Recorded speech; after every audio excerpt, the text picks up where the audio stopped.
ছিল না, খাদিজা আমারে ভুলে নাই। এই একটাই মহিলা, যেই মহিলাকে আল্লাহ আরশের উপর থেকে সালাম দিয়েছে, মহিলাটার নাম খাদিজা। আল্লাহু আকবার। আমার সব সন্তান আল্লাহ খাদিজার পেট থেকে দিয়েছে।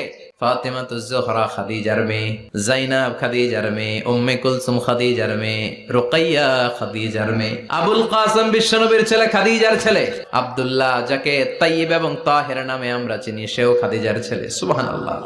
ও আবু বকর, আমার এই কলিজার টুকরা প্রিয়তমা খাদিজারে রেখে দিয়ে কেমনে বাসায় যায়? তুমি যাও, এখনই মুনকার নাকির এসে খাদিজারে প্রশ্ন করবে, আমি দেখব খাদিজা উত্তর দিতে পারে কিনা। আর প্রশ্নের উত্তর যদি ভুল করে ফেলে, কবরের উপর থেকে আমি নিজে প্রশ্নের উত্তর দিয়ে দেব। সাইয়েদনা জিবরাইল বললেন, নবী আপনার আর দাঁড়িয়ে থাকার দরকার নাই, আবু বকরের সাথে ঘরে চলে যান। আল্লাহ জানিয়ে দিয়েছে, খাদিজার কবরের প্রশ্নে যদি কোনো সমস্যা হয়, আরশের উপর থেকে খাদিজার প্রশ্নের জবাব আল্লাহ নিজে দিয়ে দিবে।